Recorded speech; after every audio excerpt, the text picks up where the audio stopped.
자, 이번 시간에는 이제 품질 관리의 이제 기본이 되는 계측 공정에 대해서 알아보도록 하겠습니다.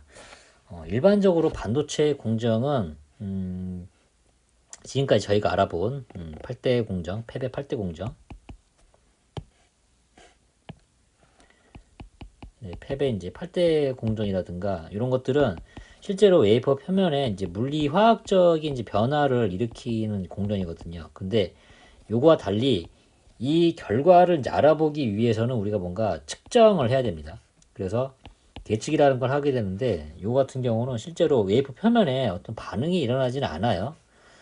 그렇지만은 이제 이 물리화학적인 이 변화가 이를테면 뭐 두께가 뭐 제대로 나왔는지 아니면 회로의 이제 선폭이라든가 아니면 포토를 찍었을 때뭐 그 노광의 이제 이미지라든가 이런 것들을 이제 아니면 중간중간에서 수시로 표면을 이제 검사를 해가지고 뭐 파티클이라든가 아니면은 뭐 우리가 이제 소위 그냥 범용적으로 이제 디펙이라고 불리우는 뭐 결함이라든가 이런 다양한 검사들을 이제 하게 됩니다.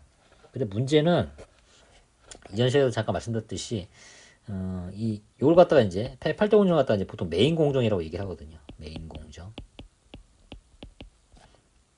그리고 이거 반면에 수정하는 경우는 이제 계측 공정 이렇게 얘기를 하는데 상대적으로 계측 공정이 시간이 더 오래 걸려요. 그러니까 뭔가 측정을 하기 위해서 준비를 해야 되고 뭐 시료에 뭐 이런 상황도 만들어야 되고 뭐 이렇게 하다 보니까 전후 과정으로 해서 보통 메인 공정이 한 10배 정도의 이제 시간이 소요가 되거든요. 그래서 원칙적으로는 이제 모든 웨이퍼, 모든 칩들에 대해서 다 했으면 좋긴 하겠지만은 기본적으로 샘플을 뽑아서 그 샘플을 가지고 이제 측정을 한다. 그렇게 보시면 되겠습니다. 그래서 이 계측 공정을 이제 어떻게 하느냐에 따라서 실제 메인 공정에 영향을 끼칠 수도 있고요. 최근에 이제 추세는 이제 뒷부분에서 다시 이제 뭐 자동화 이런 측면에서 이제 보기 말씀드리긴 하겠습니다만은 이렇게 웨이퍼 자체를 측정을 하는 것보다 실제로 이 메인 공정에서 설비에다가 센서를 달아가지고 센서를 이제 측정을 해서 이를테면은 공정을 진행할 때 뭐 온도라든가 뭐 압력이라든가 뭐 가스의 뭐 밀도라든가 이런 것들을 측정을 해서 이런 것들이 이상이 있는가 없는가 이런 식으로 이제 측정을 하는 것들이 예, 이 계측에 있어서의 이제 변화되는 이제 포인트라든가 이제 그런 게 될 수 있는데 그래도 가장 기본적으로는 일단 웨이퍼의 이제 물리적인 변화가 어떻게 일어나는지가 이제 가장 기본적인 측정의 첫걸음이라서 이 부분에 대해서 좀 알아보도록 하겠습니다. 자, 여기서 보시면 이제 계측 인자라고 돼 있는데 소위 말해가지고 이제 각각의 공정에 대해서 이를테면 뭐 이온 주입 공정이 됐든지 뭐 디퓨전의 확산 공정, 그 다음에 메탈 공정이냐, 그냥 일반적인 뭐 CVD 공정이냐, CMP 공정이냐, 엣치냐, 포토냐 여기에 따라서 이게 주로 이제 다 8대 공정이잖아요. 그죠?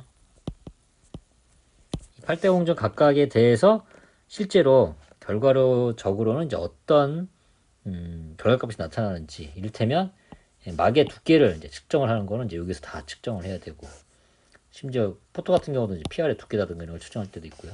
그리고 면적완 같은 경우는 이전에 이온지 공정에서도 이제 말씀드렸습니다만 이제 표면이라든가 이런 쪽에 얼마나 이온이라든가 이런 막질의 이제 분포가 이제 달라져 있는지 그 막의 응력, 굴절률, 그 다음에 도핑의 농도, 그 다음에 표면 검사, 그러니까 표면에 이제 불순물이 있느냐 없느냐, 아니면 패턴이 뭐 보이느냐, 뭐 이런 것들이죠.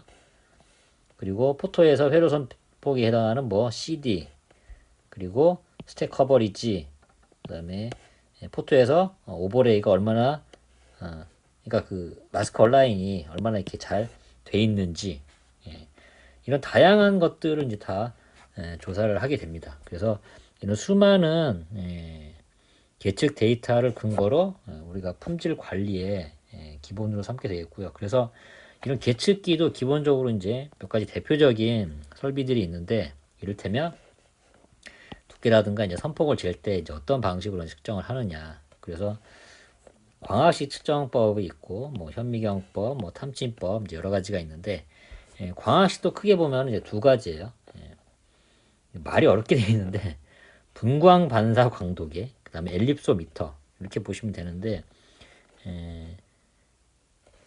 이 분광 반사 광도계는 측정 광이 이제 어떤 시류라든가 이런 거에 이제 직각으로 이렇게 한마디로 광이 이제 시류의 직각으로 이렇게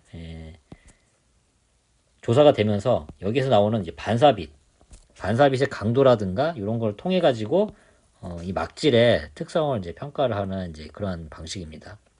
그래서 대략 이제 이런 방식이에요. 그래서 처음에는 그 이게 이제 단계별로 이렇게 진행이 되는데 처음에는 이제 빛이 조사가 되고요.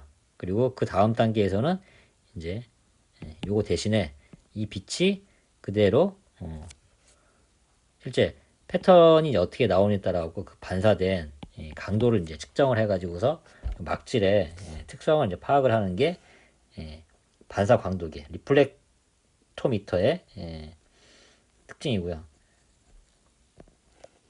여기 그리고 엘립소미터 같은 경우는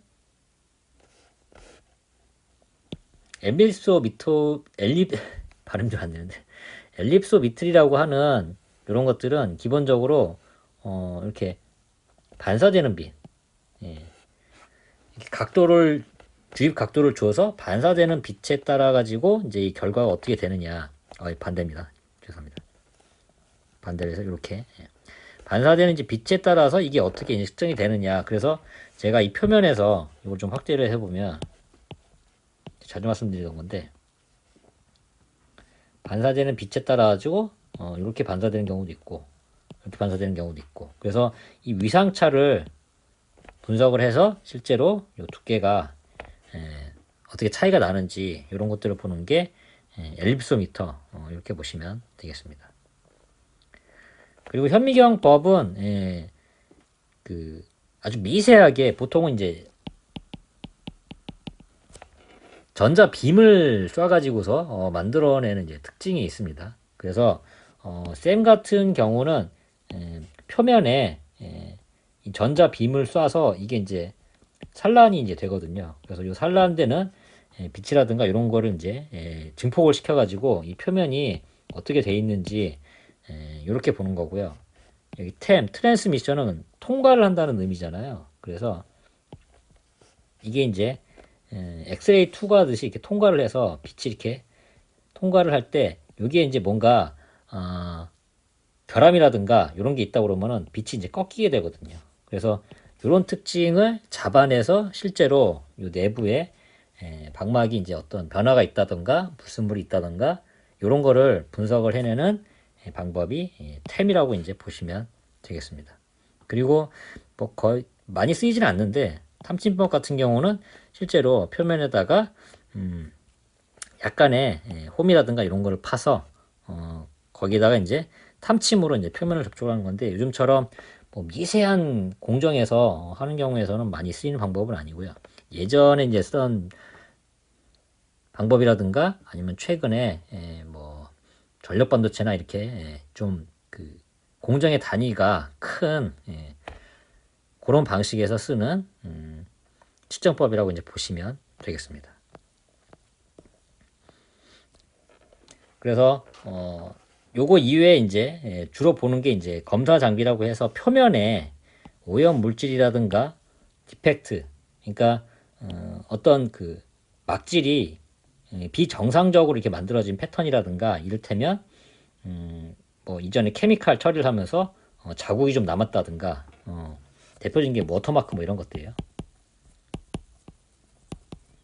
그러니까 뭐 물이 말랐다 그러면은 그 물이 마른 자국 이런 것들도 사실은 공정 결함이 이제 될 수도 있거든요. 그래서 여기에서는 뭐 자세하게 말씀은 안 드리겠습니다만은 브라이트 필드하고 이제 다크 필드 이렇게 해서 빛을 이렇게 반사를 시켰을 때 요게 이제 어두운 영역을 위주로 그렇게 이제 보느냐 아니면은 밝은 영역 위주로 이제 보느냐. 그래서 원래 정상적인 이미지하고 지금 이렇게 뭔가 디팩이라든가 불량이 나와 있는 이미지 이것들을 상호 이제 분석을 해서 여기 보면 레퍼런스 이미지라고 나오죠. 그래서 정상적인 이미지에서 요거를 이제 계산을 해내 가지고 상대적으로 이제 밝게 보이는 부분에 패턴이 잘 나왔는지, 그러니까 우리가 회로 선폭을 한다 그러면 이 부분이 이제 밝게 표시가 되거든요. 그러면은 그거를 측정을 하는 게 브라이트 필드. 그리고 다크 필드는 상대적으로 별 이상이 없다고 그러면은 까만색인 거야. 까만색인데 여기에 만약에 불량이라든가 파티클이 보였다 그러면은 그런 것들만 밝은 빛으로.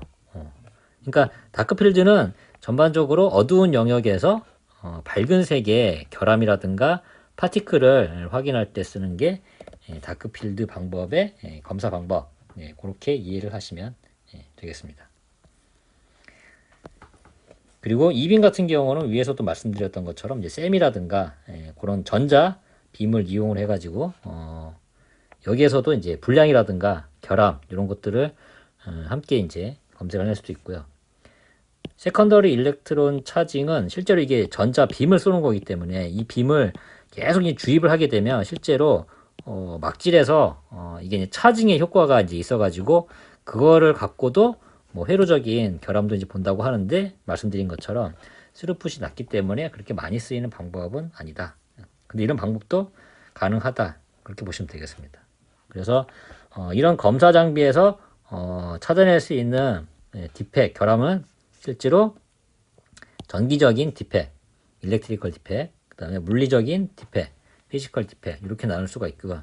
그래서 어떤 그 패턴이라든가 막질의 프로파일을 봤을 때 오픈이 됐느냐, 아니면은 막혔느냐, 아니면 뭔가를 이제 포함을 하고 있느냐, 거기에 따라서 이렇게 이제 패턴 상으로는 뭐 브릿지, 불량, 미싱, 뭐 노칭, 여기도 마찬가지로 뭐 브릿지, 그 다음에 막혔다 그러면은 여기가 이제 중간에 뭔가 보이드, 제대로 이제 그 디펙 자체가 이제 묻혀 있는 디펙. 그래서 어떤 막질에서 중간중간에 이제 보이드가 있는지 없는지 이런 것들을 발견해내는 다양한 디펙이 있다. 이제 그렇게 보시면 되겠고요. 그래서 아까 다크필드하고